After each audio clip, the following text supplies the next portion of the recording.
Hello, good afternoon. You're welcome to Zed 101.9 FM, and specifically, you're welcome to Zed Decor Live.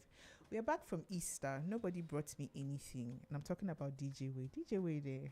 I have disowned him as the DJ on set because you're supposed to bring me Easter chocolate, Easter bunny something, and he didn't bring it. But nonetheless, you're welcome to Zed Decor Live, and we have a very insightful show as usual. Today's topic is so important as I have been talking about it on socials for quite a minute, that we need to understand our prices, the cost of our homes, of our land.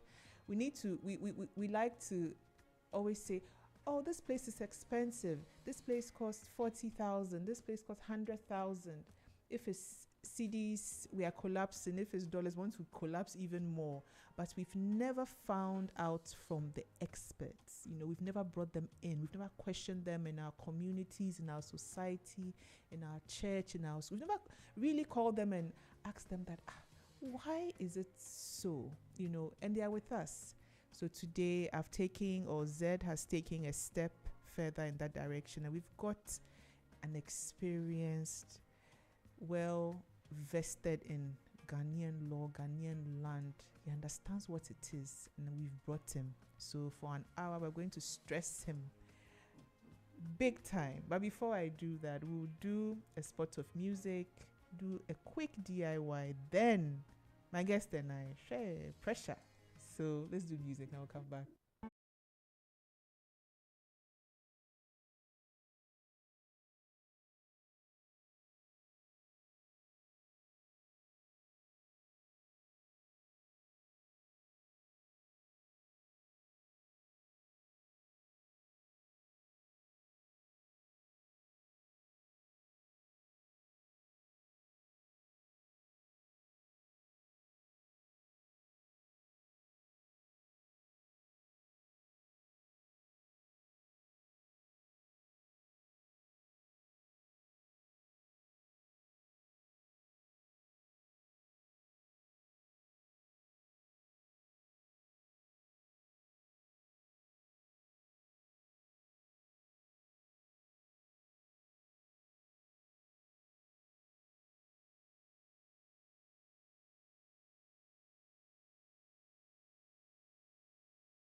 And we're back. And at Zed, we only play or we try to play Ghanaian music, at least on Zed Decor Live. We are very intentional about our music here, and we just listened to something from Kofi Kinata. For our DIY, let's go straight in because, as I said, today I want to stress my surveyor or my guest, so I want to do a quick, then we start the discussion. Um, during the Easter celebration, I'm sure most of you had friends, family, or your networks over to entertain. And in that controlled crowd, you're not able to say that, you know what, dry your plates, dry your cutlery before you put them in your wardrobe. The drawers, because everybody's doing everything in your kitchen and you can't really control. But what you can control moving forward, so that you yourself, when you're tired, you're exhausted, and you get a bit lazy when you're packing your dishes and your plates off, is to look for something called contact paper or waterproof liners. They are very important. We've spoken about kitchen installation and told you that most of us now use the laminate boards for our kitchen installs, and these boards, beautiful, lovely, all of that in aesthetic, but they don't like water. So please, if you want to prevent warping, if you want to prevent the boards from swelling up quickly, if you want to prevent mold, cockroaches, ants, all those nasty things, right?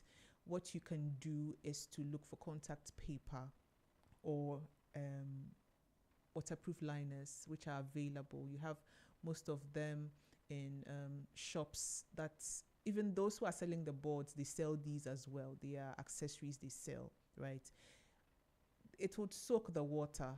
It would also, you can take them out of the drawers and also clean as well, So, and most of them also, when it's dirty, you see that the color on top changes. So it's a prompter to you that these things are dirty. Let me take it out and let me clean. So it's very important, right? And they are made of silicone and vinyl, right? So it's that protective barrier between the board and whatever you put in that might not have been cleaned well and contains water. And water and wood, humid, all of that, it doesn't work. So our DIY for today is, please, whatever it is, always make sure that you have these liners in, and especially for those who have pure wood kitchens. Wood is beautiful. So if you have it in your kitchen, pure wood, this is like an emergency SOS from Zed Decor Live, that go and look for that. Okay, so that's that. And we are in the discussion stage, and I think normally what happens is I always let I do a little brief about my guest, but today I want him to do an intro, a quick intro about himself, so that we use that to set the tone. And I won't say anything. I want him to talk about himself, so that you see that, yes, as for Zed Decor Live, we bring proper guests. Hello. Nabia, there's no small pressure that you are giving me this afternoon. It's intentional, don't worry. Okay. Surveyor Paul. Hello, Nabia. Yes. Good afternoon. Good afternoon. I would want to say hi to your viewers and then your listeners as well. You've already said my name is Surveyor Paul Kobna-Mensah. Yes. I'm the co-founder and head of brokerage for Hughes Africa. Valued by profession. My company offers property management services. We offer 360 to hospitality, data analysis, valuation. We also do property management and facility management, as well as brokerage. So if you want a property to buy, sell, you want a company to manage your development, your assets, you are trying to even enter into the market in Ghana, and then you want a reliable person to assist. Yes. Hey, so do you sleep at all? And I try. I try. It's not easy, but we try. We try. Yes, we try. We have to. Anyway, so let's delve right in. When we talk about property, what do we mean? When you say property or property valuation? No. Property. When someone comes, hey, I have property. So property is like any property can be anything. I mean, a car can even be a property, but in terms of land assets, so land, house, an estate, these are properties. So property can be anything, but in our line of work, in terms of real estate, property means land or anything that is fixed on it. Okay. Yeah. I still haven't gotten to you yet, but looking at, I always say I'm 40 years. Right now, you go to a particular place, you want to buy land, they'll tell you that, Asasenasa, the land is finished. Are the lands finished? The lands are not finished. It's just you are not looking at the right places. Oh, don't do that. Okay, so land is fixed. Okay. Land is fixed, but they are still lands. Mm. It's because of where we are looking for lands. But Ebri here can tell you the land is finished. No, that particular area, maybe the land that you want to buy has been bought. People buy for speculation reasons. Some people bought the land in the 70s and they are now benefiting from it. So it is finished. Hey. I mean, we just came from Easter, so it is finished. I like that too. Anyway, so the reason why I began that way is it's something that most of us hear, and we are kind of afraid that our generation, we won't get land. Like one love Kobolo Mensa said, forget it. Don't bother yourself. Don't bother yourself. Oh my goodness. Yeah. Anyway, so let's start like this. Yeah. What does property valuation involve? What is it? Okay, so property valuation in its simplest term is determine value at a particular time. Okay. Whether you are going to buy, you are going to sell, or you are looking for mortgage, you want to analyze your risk. That is property valuation. Mm-hmm. So whether you are buying like you're selling, you need valuation, or even going for an insurance. So that's property valuation. Yeah. So is it something that we must do once in a while, or only when these things happen? I think at any point in time you might need valuation. Okay. There's no time frame that you say that you need valuation. Some people might say maybe from 1 to 3 years, but in a growing area or a growing area or a growing particular state, you might probably need valuation every 6 months. Imagine, let's say you are an investor. Okay. Let's take ourselves back maybe some few years ago when they have huge fluctuations in the USD Forex. Don't tell me about that. And then at any given point in time, you go to the market, construction costs have moved up. Every now and then you might need valuation. Yeah. Okay, I think I understand what you're trying to say. And then standing on that. Yes. So is it that the fluctuation is that trigger that encourages you to do it? Or because if we are going to do that, our CD is never stable. It doesn't behave well. That means every month you have to be doing something. Oh, not necessarily. So even though we are a country that we are dependent on imports, but there's always a margin. Okay. I mean, it can't increase to a certain in a particular period. And sometimes when you value with the experts or professionals, we give ourselves some legroom or space to analyze certain things. So you can't say that I'm doing, because you can. If I prepare evaluation, in any valuation reports, you see the date of valuation on it. Mm-hmm. The date of valuation will tell you the exact time. Remember when I was giving the definition about valuation, I did the period at which the property was valued. They look at it like you are putting a price tag on your property or your land. Yes. Okay. All right. How is land different from a developed property? How is it different? Now, so so let me pick it from food context. So you see land value as its potential growth. Okay. What's the land itself, you can use it for in future. That's the potential the land has. So when we are valuing land, that is it. And in food terms, it's like the ingredients. Okay. And then you are seeing property valuation as the final product. That is the land and what has been added onto it. So the land that has been added to it is the property valuation. That is the food. And one man in the womb, what you could be nasa account. And you've added. I'm making you hungry. That's fine. So that's the difference between land and then property valuation. Okay. So land is like the land and its potential growth, and then the property valuation is what the land and what has been added onto it. So that's the difference between the two.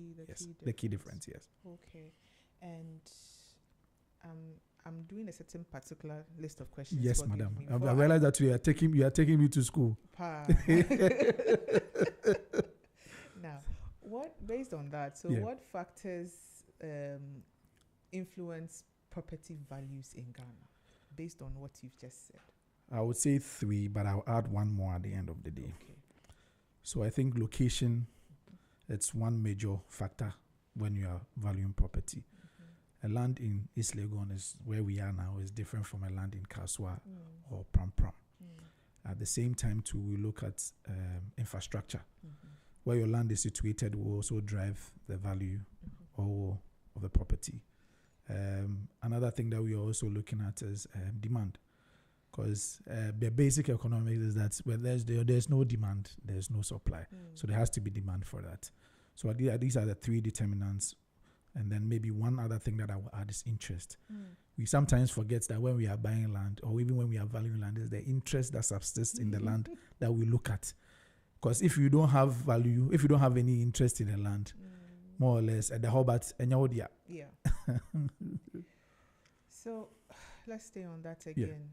So location. Yes. So then that means that location is what has made the prices go haywire, because when I said I was going to discuss this, everybody said I should ask you one question. Yes, please. Why on earth are you people not you, but why on earth? Oh, you don't worry. Add me to it. Add me to it. Why on earth are you people telling us now that a plot of land can go for 100K? When you say 100K CDs. Cities. Which locations are we looking at? Okay, so we are looking at OEB. OEB. We're looking at Adenta. We're looking at Ebri Echiriho Baby. These are spaces that not that we assume, they are far off. Yes. Now, all of a sudden, okay, we've got some small 70K. We want to go and look somewhere dodo. They tell me that a plot of land is 100K. I will just take you back to I think the second question or third question that you asked me. You see, when I was we're giving the definition of land, we said potential growth. Oh, but people, your potential is too much. So you see, a lot of things can change. You know, even in Ghana, the access or the road that leads to your property can increase your value of your land. Why do you do that? We all need good roads. So yes. If one good road there are areas that you can't get fiber. That can even affect your land value. So now imagine that your land is somewhere in, I don't want to mention any place, but you can't even have access to fiber. Do you think that the value of the land will go up? It's potential. Maybe somebody knows about some government intervention, so they will probably go and buy that land in that place that you didn't think about. Initially, this side of Accra was all what? Forest. So if we are doing insider trading, nobody's doing insider trading. It's just potential for us to form. No. Because we know that, okay, plot of land in our minds, 30, 25. Because sometimes you have these agencies that are coming up to tell you, behind Central Invest is somewhere 25, 30. Then within 6 months, you go tell that it's 70, 80. Why is so I'm glad we are having this conversation. Yes, that is why you need valuation. You don't take hearsay prices to mean the actual value. Okay. Because I told you that value is what the market is willing to pay. So if somebody is giving you any price, you need to carry out your valuation. You can have two same lands in the same location. Like let's say where our building is, there can be another land just by it. But you realize that where your office is situated is a corner plot. So within the same area, your land might probably be higher in terms of value than the one that is inside. So don't use hearsay. That is why you go to the professional to advise, so that you don't overvalue or undervalue the property or the land. Once you do that, then you shoot yourself in the foot. If you are listening to, anytime you want to enter into any sale negotiation, always get a professional evaluator to carry out valuation for you, so that you know that, am I paying the right price? So when you are going, you know that you have your facts and figures. Imagine if you are going to argue with your boyfriend and you don't have information. Exactly my point. That is what valuation does.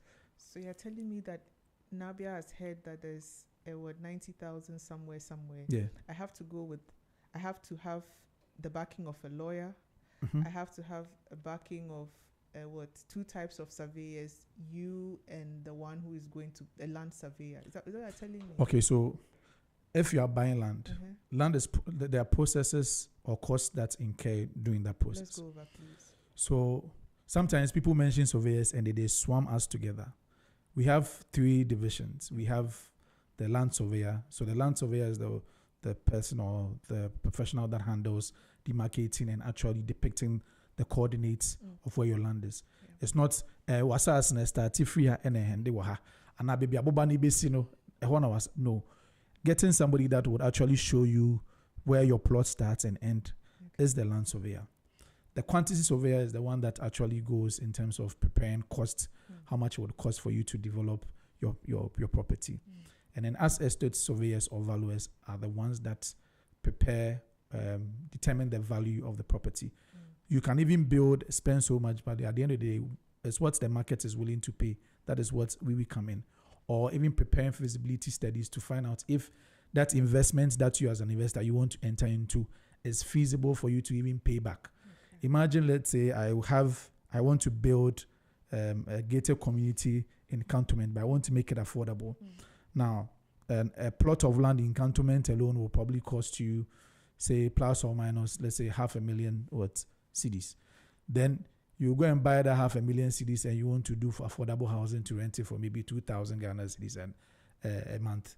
Now, how many years would it take you? You even see your money and you die and leave this world. So understanding if that investment is feasible is also important to do valuation. Then there is the agents or the agencies or brokers that are responsible for finding you your prospective buyers or sellers. Then we have the lawyers. The lawyers are the ones that help in terms of preparing your contracts so that there are no clauses, hidden clauses. You buy your land, and then in the next 4 or 5 years, somebody comes that, you know what, as now trying to crowd, there's an encumbrance on it. When I say encumbrance for our viewers, if there's maybe litigation or issues pending on the land, yes. Yeah. Okay. So all the litigation that happens in court and all the coca is just because due diligence. We didn't go through the process. Cheap is expensive. I like we that. always want to cut corners. We don't want to pay professionals. So you can even see in our daily lives as Ghanaians, I see a lot of development. Probably they didn't get an architect to, prepare very good design. You build a house and you spend so much money on electricity because there's poor ventilation. Like, there are a lot of factors. So we shouldn't sway away from engaging in professionals. If you are buying any land and you see a professional, they probably would go to the land. Let's start from the basics. Okay. Now you have a land and I'm interested in buying. I come to you. You've given me a price. I don't know anything about the industry. I just came by. I'm a German burger. That's my pimpiness is on my chest. I can touch the back of and I'll pick my wallet. Then I come to you and I say, I want to buy this land. The next thing, you've given me a price. I have no idea. I have to do my research to find a valuer that knows the local terrain. Give me an idea that is this value truly worth it. Then in that process, I would actually get a geodetic engineer, a land surveyor to actually depict that the site plan that has been given. There are cases where they will give you a site plan that this is it, but the property that they are selling, that they own, is the one behind you. And then the one that is on Zed, it doesn't belong to them. But you just picked it that, oh, this is my land. So the land surveyor picks it. You go to a lands commission, you run a search, you actually confirm if Nabia is truly the owner of this land. Then we start put pen on paper. Then the terms, because the valuer has advised me what is the best price for this. I can negotiate. Nabia is saying 2 cedis, I'm saying 1 cedi, 50 pesos. We can go back and forth. Then finally, we all agree on 1.7. Now, that 1.7 is not the only money that you pay during that particular process. There are other incidental costs. You are paying for my services. You are paying for the documentation that you are going to prepare. You are paying for the land surveyor. You are paying for the lawyer. You are going to pay for what? Utilities, connection, all the things that would come into it. So sometimes people think that if I'm buying land and I hear an amount, it takes away the other costs that you incur in addition when you purchase the land. So not purchasing land is just, I buy it and that's it. There are things that you would also incur before you take proper ownership. Ever since we started the show, from the first guest, who was Lillian, by the way. Oh, okay. Shout out to Lillian. To you, all of them have said the same thing. From realtors, lawyers, architects, we had an electrician. They always say the same things, that we do not pay. No. That we don't pay. That is why we have buildings falling down. That is why we are using cheap and crude materials. That is why we are doing all sorts. And as for the lawyers from Robert Smith, they were very specific that, you know what, when you do that and there's litigation and you can't, we charge you ×3 and we don't even blink. Yes. Bobby will tell you. I mean, Bobby brings us work, so shout out to Bobby too as well. So, like I said, all these things are avoidable. Yeah. They are expensive, but they are avoidable. Yeah. The reason why, I think one of the reasons why even lands in Accra are more expensive is because of litigations. So securing and finding the right land in Accra alone is costly. People would probably spend 3 or 4 times the amount because they had to pay party A, pay party B, pay party C before they actually have ownership. And all these things affect value over time because then it becomes the norm. Yeah. Then we have to sway away from all of this. So proper consultancy and seeking professional advice would aid and avoid a lot of things. Okay. Yeah. I'm glad you also mentioned Accra. What is this thing about the land is in lease 99 years, 50? Surveyor Paul, please explain. Yeah, I've seen it. How many hours do we have? Oh, I beg, give me just try 2 minutes because I've seen it on my father's documentation. Yes. Like he has some lands that he's bought and it's 99 years and there's lease. And I was like, okay. But so, because he paid for it. So what is this? You see, in Ghana, we have 3 ownership. Okay. One is the stool of family lands. Okay. And then these stools and family lands are the people that first either discovered, conquered and captured those lands, and then now they own them in perpetuity. Okay. And then we have government lands. Okay. And then we have private lands or individuals like your father. Okay. But your father's interest would emanate from the 2 that I made mention, either from the family or the stool or from the government. This is the chain. Now, if you buy land as an individual, you are leasing the land. You don't own the land in perpetuity. So you are paying for it. In terms of all rented, or rented as for a period of time. You've paid for it, but it's leased to you. Okay. You don't own it in perpetuity. So there are areas even in Accra that you can't even own land for more than 50 years. Okay. Cantonments, you can't own land in cantonment for more than 50 years. In airports. So anybody that has an apartment or a house in these areas, their leases are less than that. Okay. But there are other areas where you move further. Maybe you are going to Santor, Legon Hills, or Yarifa. Those areas you can have land where you can own for 99 years. Now, when the 99 years exhausts, the person that sold you the land has a reversionary interest. Make a reversionary interest.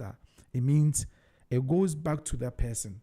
So that person now has to grant you a new lease. It's like I have an iPhone and I want to, there's a new iPhone for 17 and I want to use my old iPhone. When I go, Apple will take that one and let me add money small to it for me to get the new iPhone. So that's how land is. Okay. So we don't own land in perpetuity. There are certain lands that are freehold, but those ones are specific areas. Yes. Okay. Yeah. Oh wow. So So if you buy for me, so let's say I'm the family or the stool, and you buy a land for me. Now, then you become the what do you call it? The lessee, because I'm the one that is leasing the property to you. So I'm the lessor. Okay. Now, when you also sell the property to, let's say, the chair that is there, you then become the lessor, and then this becomes the lessee. But then, at the point in time, you become a lessor. So there are changes to it. If you pick any document, you realize that they show you the root of title. Yeah. Every document that you pick in Ghana will show where your interest emanates from. If you transfer from 50 people, everybody's name would show. Okay. So then clearly that's also part of what you as your type of surveyor, that's also matters and counts. Yes. In the price as well. Yes. So if I'm valuing for the property, I need to check first how many years unexpired the property has. So let's say I'm valuing 2 properties. Let's say land A, land B in the same area, but land A has 30 years and land B has maybe 40 years. But now land A that even has 30 years is in a more developed area than maybe, let's say, land B. Land A, even though it has less years, can still attract more in terms of value than land B, and vice versa. Or if they are on the same and they have the same characteristics, infrastructure, everything, because my interest is more, you shouldn't pay the same amount for A as you are paying for B, because B has 10 more years than A. Okay. So these factors also come in play when we are valuing land or property. Okay. Yeah. All right. Then another thing that I also want to ask before we go any further. Yes, please. Savia Paul, Yeah. please explain. I know you have no control, but explain the dollar and the CD. What is it? What is happening? What is that thing you people are doing? No. Now I even see the billboards and they're boldly written $2.1 million. I'm like, you people, today I'm in traffic and you want to scare all of us. What's going on? Please, since last year, BOG has been very strict on dollarizing and pricing property in USD. Now, the reason why there's been a recent quotation or for dollar is because we've had a lot of people that are outside from the diaspora that are heavily investing into the country. So you could see that there's been a lot of gated communities cropping up here and there. There's been serviced apartments, and these people are bringing money outside that are injecting into our industry. So that is why sometimes you see the dollarization on, and it's because also at that time the rationale was because of the fluctuation of the dollar. They wanted to let's peg it so that it's not every day they have to go to the billboard to go and change the value. So that is why you see dollarization. But I think BOG is doing very well. I think now there are a lot of strict regulations going on. So yeah, even developments like Clifton Homes, now they don't even allow you to pay your service charges even in USD. Everybody's prefer paying CD. And that's actually one of the good real estate. Hey, fans, let me keep quiet. Paid ad. No, please, I beg you, management. I didn't say anything. Okay, so there's a question here that I want to ask. How does inaccurate valuation affect financing, mortgages, all that? Because mortgages is one of the things that people are being encouraged to do. And when I was listening to you, I heard something. You alluded the fact that it's what the interest and what people are willing to pay. Yes. Right. But I know people also try and overinflate and try and make. So how do we navigate? What's that, and how do we navigate that? So a bank would always at the value of the property, because the bank they look at risk. So when if you are securing a loan from a bank, they look at the risk factor that when you don't pay or you're not able to pay your mortgage, and they need to recover their money, what is the barest minimum they can get out of the property? So banks don't normally look at the value, the market value. They look at the worst case scenario, what we can get. So the bottom line.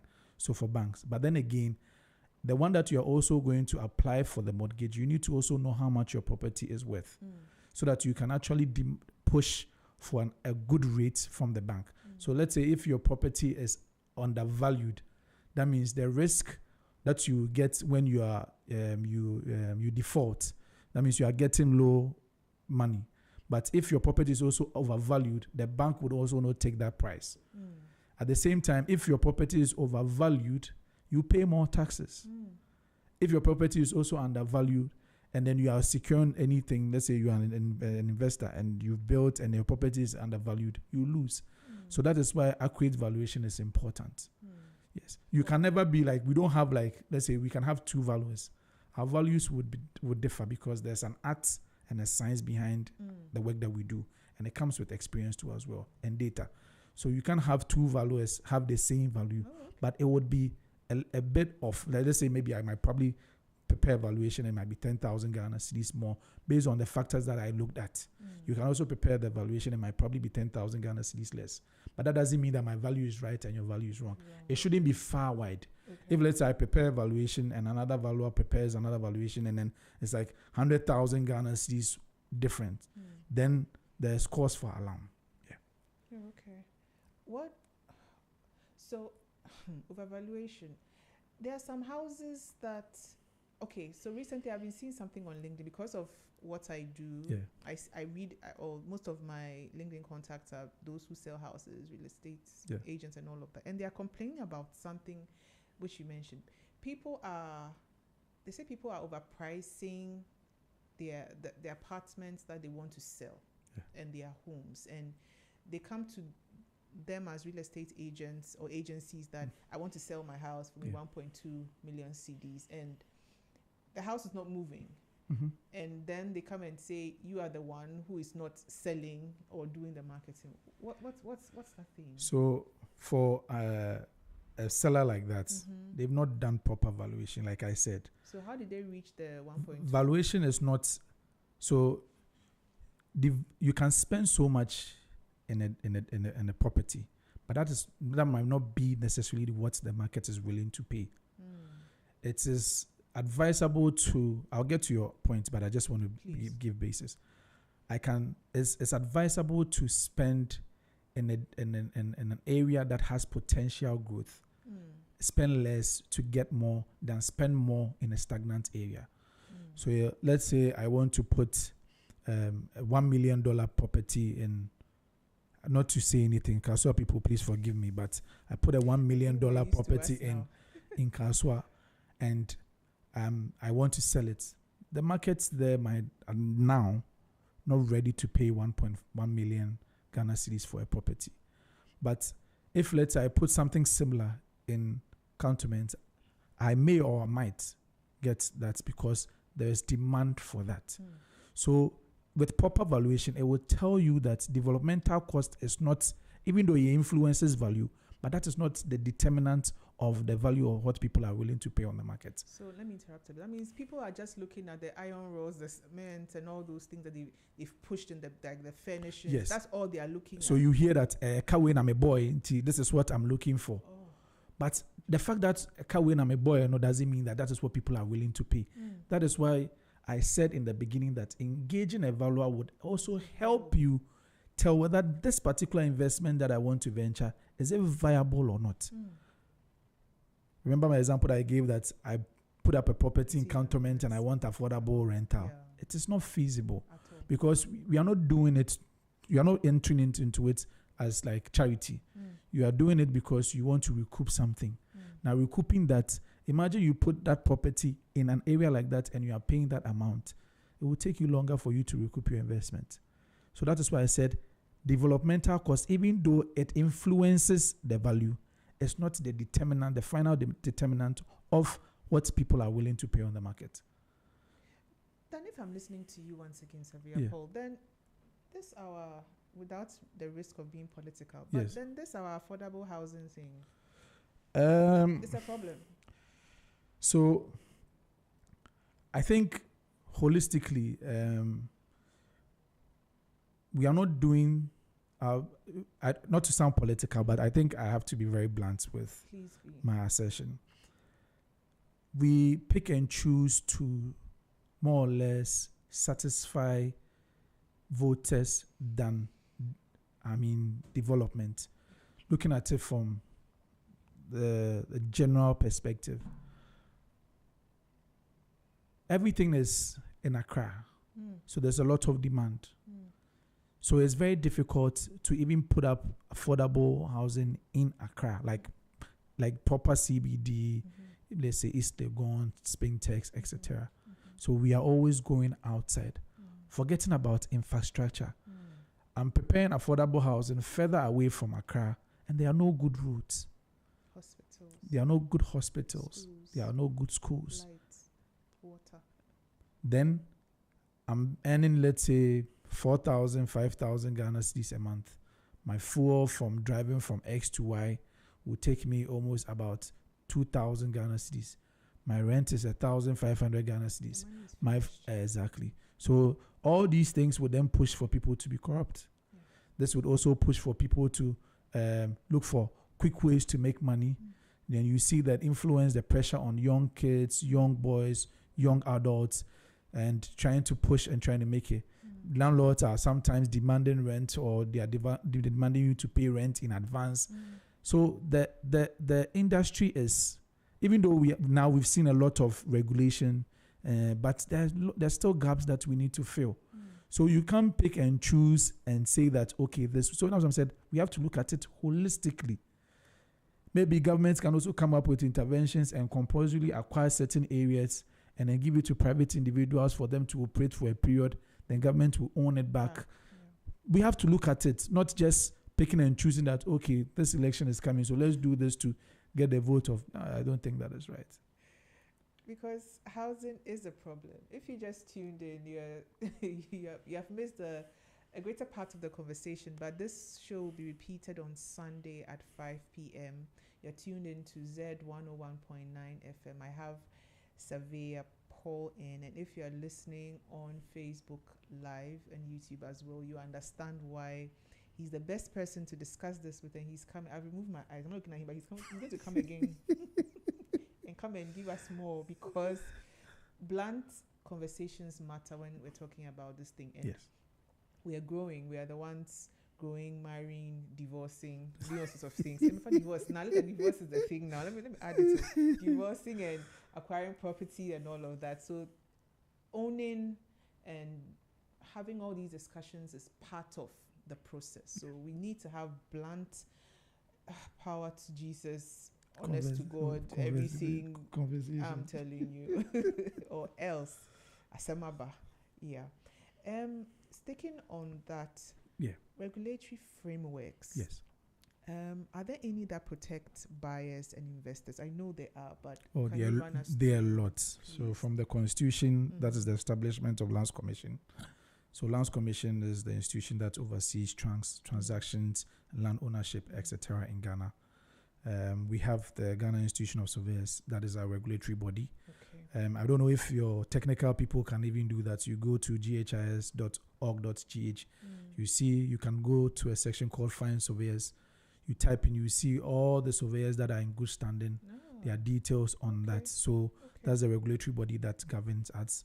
There's also currently the Real Estate Agency Act, which is the regulatory body is the Real Estate Agency Council that currently all licensed brokers and agents are more or less regulated by the agency, the council.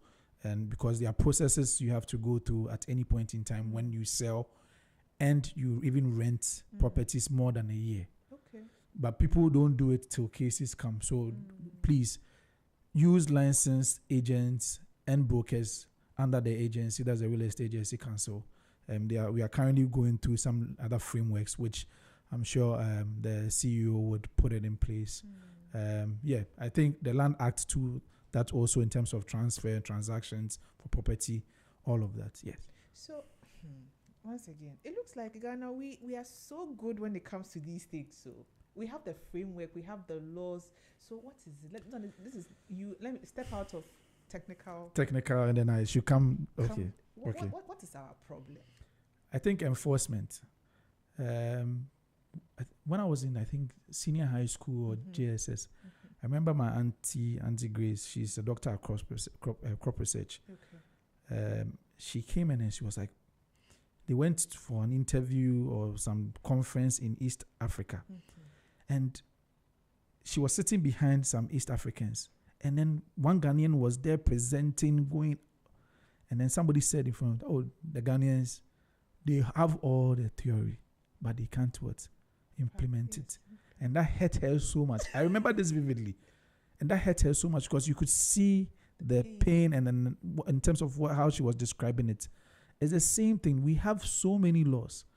The moment we try to implement, then that becomes an issue. We are not putting resources where they matter because there are a lot of loopholes. That might let me sound a little political, but it's the truth. Even if you see our MMDAs, that is our municipal metropolitan assembly or district assemblies, trying to even enforce, just not even fixing a billboard, they will complain. Don't sell here, they will complain. They are carrying out decongestion. The next day you go, the same people are there selling items there, and those things all affect value. So we shouldn't pick and choose even us, regardless of whether the institutions are not doing it, in our right senses and our mind. Common sense. And the best school in Ghana, that is in Fanspim, our preamble says that a breach of school rules is a breach of common sense. So that means if you breach anything that is common sense, you can be punishable. You can be punished. And that is exactly how we are supposed to see things.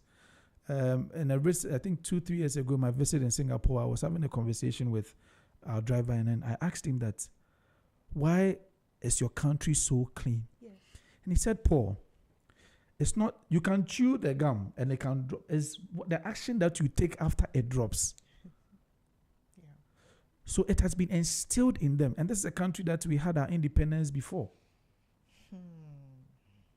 We go there for holidays, enjoy, security, take pictures, and come and give ourselves pressure. Meanwhile, look at us. And we have 10 times, 100 times the resources that they don't have. Look at Volta, Latte. Look at our land. Our landscape is nice too. But have you noticed that when you go to the Volta region, the place is clean? So clean. Do you know why? Please tell me. Because they are using the ghost to tell you that if you don't, that is the only thing that we are afraid of. So we should see it that we can do it. No, we can. No. There are areas in Ghana that are clean. Look at what is happening into our river bodies. Shout out to our galamseyers. As for them, I think I was telling a friend that it looks like we just have to do the reverse psychology. Just try and bring them. It's like, oh, some of them are scared. I said, no, just try and bring them. Organize. I don't know. It's a KK party. It's all about greed, and that's why I said we don't love ourselves. Because if you love yourself, or if a country love our country and ourselves, we'll not be doing that to our. You go to we manage a place called Volta River Chalet in Akuse. Beautiful place. Beautiful. You should visit one of these days. We'll give you a good discount on for Zed. No, this is for only Nabia, not for the whole Zed. I'm dancing. It's crazy, and I like what you said, that all these things affect valuation. Yes, they affect the value of land. If you have a property if you have a riverfront property in the other side of the western side of Ghana, the value of your property will not be the same as the one in the eastern side. So the people that are benefiting should drive away from that, should move away from that. No, it's I don't know. Yeah. Anyway, how has the real estate market evolved? I know you've studied, because of what you do, you studied it over a period of time. Yeah. Let's do, let me worry you a bit. 20 years. 20 years. If you can go back, if you can add more, I don't mind. Oh, I mean, there's been an influx in terms of estate development, in terms of communities, gated communities. That has evolved a lot. Now everybody's looking for a gated community for security, access for their kids, and all that. We've also seen that there's been an influx of serviced apartments. Now people coming to Ghana for, dirty December, they are looking for places where they can sleep. They feel hotel type of experience, but not being in a hotel. That has also been like a growing trend. And then I think one other thing would be the influx of the diaspora. A lot of people outside seeing that Ghana is an emerging country, has a great potential. So they are investing a lot. So you have people outside the country that are not Ghanaians that will come and invest. You go to the Springtech stretch, we have a lot of people from Lebanon, from Turkey, India. They are investing, they are creating jobs. But people see potential that the country has. So so that is like an emerging trend. So if you have money, you should look at it. So there's money in real estate. Oh, so what people say is true. There is money in real estate because in the Maslow theory of needs, what are they? Anyway. Shelter, food, and then what? Food is very important. Exactly. And then clothes. So where you sleep is important. So there's always demand for it. Yeah, but we have to do it right. I was coming to that. What are we not doing right when it comes to that? Like one key thing. I think not engaging professionals. I think in our sector, that is our problem. That's the problem. Yeah. That's one of the major problems, like engaging professionals and also not implementing our plan. You should see, I used to work in Tema TDC some years ago, and you should see the master plan of Tema then. Tell me about it, because I hear there's this, You know, so there's this road that is being done by Oswald. They are connecting. There's this road on Dodowa can take you directly to Afenya. And I hear Apollonia.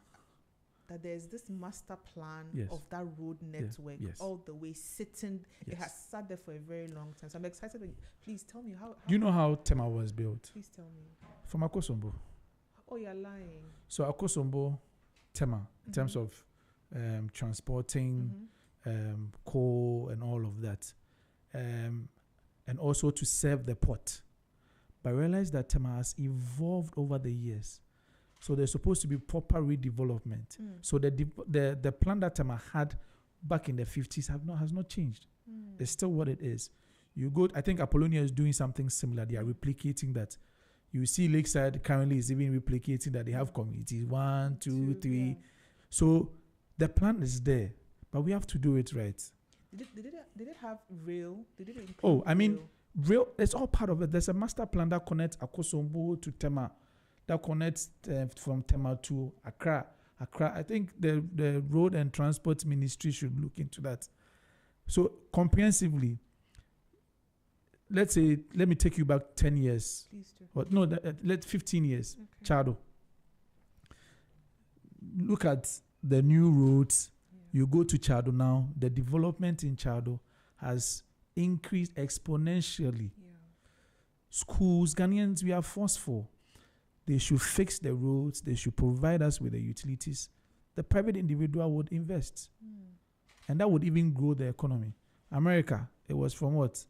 East to west. And that is it. And look at where they are. They are 250 years. And they are threatening Iran. I'm sure the Iranians will get up there like, before we cry. The oldest civilization in the world is being threatened. Oh, Mr. Trump. You understand? Oh, wow. That's how powerful coming together and developing a nation can take you. It's a bit, because I don't even know why rail, and anytime I hear them talk about, when you talk about Tema, and it comes to this Impakadan, yes, I'm like, it looks like Impakadan has been sitting there for many. You go to those houses, the housing types that they had there were developed for the seamen and their family on an and the baby. Now you go there, and that small house in Community 8 is housing almost about 5-8 people. Yeah. It has outgrown its youthfulness. So we need to redevelop these areas. I'll use Singapore as an example because they have nothing. Their land is fixed, very small, but they have policies. You know, in Singapore, they have something called the HBD that invests in housing. So there are certain areas that if you're a foreigner, you can't own. And there are certain areas that even as a citizen, you have to qualify. So there's a particular housing type that as an individual, I can own. And before I can qualify, unless maybe I'm married and the two of us, we have some income brackets that we can add that will go into that.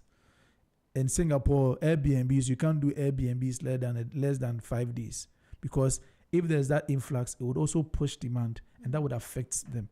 So enforcing those policies are important. It didn't happen over time. If you read or you watch documentaries on the country, you realize that they came from a place. At a point in time, I think their president, Lee Kwang Nwa, or what his name is, Kwame Nkrumah's friend. At a point, he said that they used to even pee in elevators. The people were, because they were not used to it. Imagine having people live in the village and bringing them in. Everything is strange and weird.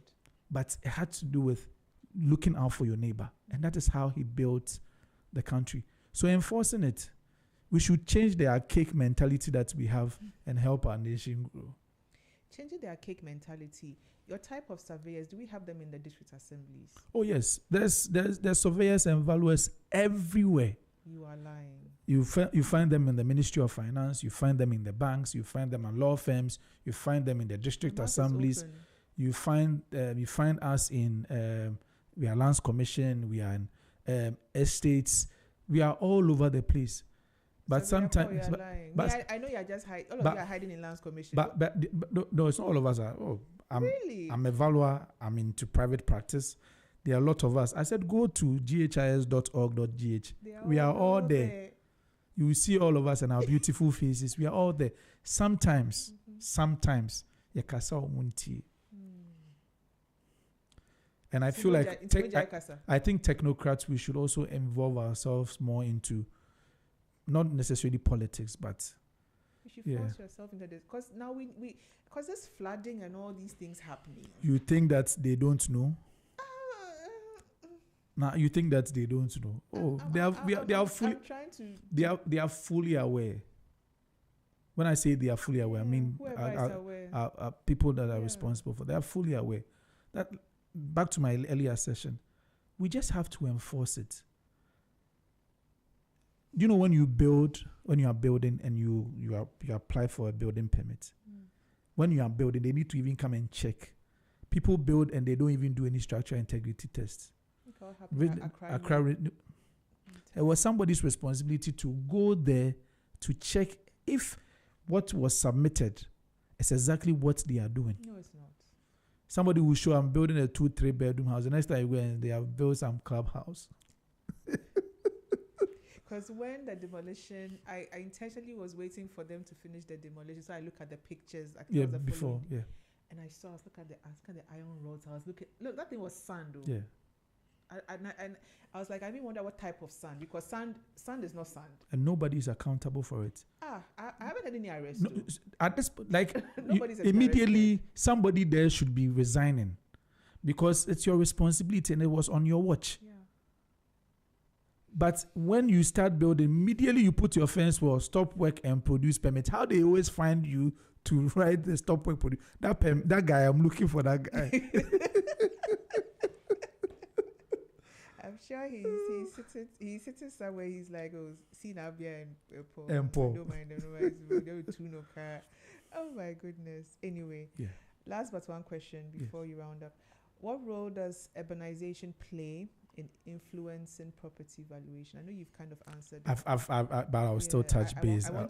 I want that to like ring. Okay, so the more demand it's on land, then the higher the value. We already said that there is a lot of influx of people in Accra. So that is what is causing land values to trigger up, because everybody's coming here. We need to decentralize. Exactly. We need to move out. I would love if my house is in Akosombo, catching breeze. There's a train that can bring me to work, and then I'll go back to my family. That would be perfect. That is something that we want to see. So we should look at moving away. I mean, there are a lot of ideas, but let's come together as a country and then see what's the right way forward for us. Okay. Yeah. I want you to close the show. I'm not going to close the show. I want you to close the show, and I mean it. Well, end the show. No, I'll close the show and then I'll pitch my business to everybody that is watching. Okay, so one of the basis for us to start our company, that is Use Africa, was to build real estate data. And the reason was for investors and clients like yourself to make the right decision. So build data to a point where it's much easier for everybody to have access to like important information.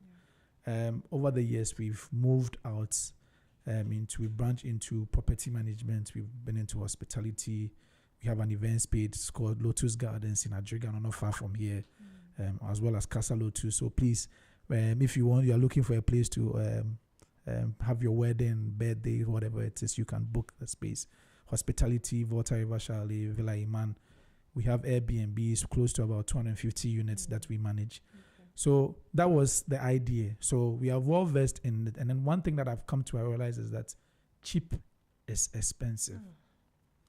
Very important. Nothing is better for you to pay and avoid losing your property than to just go around and cut corners. Like, seek an architect, get a very good design. Even a good design even affects and influence value. People put up designs and they see some design in some sub-Saharan area or maybe in the US and they want to replicate the same thing, not looking at the materials, even if it's even sustainable. Some people will put up development and you as a facility manager, you end up spending so much time and money and resources in maintaining. But if you had sought the professional, that could have been avoided. So before I leave, I will say that what cheap is expensive, but all these are what avoidable. Thank you. You're welcome. Surveyor Paul. He's going to come back. Oh, that one day. I'm not looking at him, but he has heard the message. So kindly tune in on Sunday at 5. This show is going to be on repeat. And as he said it in so many ways. Always go and look for the professionals. They've gone to school, they understand, they also have experience and practice, and they are the best people to advise you. And it's not for nothing. In my interior design space, it's not for nothing that we say that, or we pay attention to the fact that Ghana is in the tropics, our weather patterns, our slopes, everything, all that affects even our interior decor. So how much more you putting up the space and putting up something on land? You have to pay attention to all of these. All right.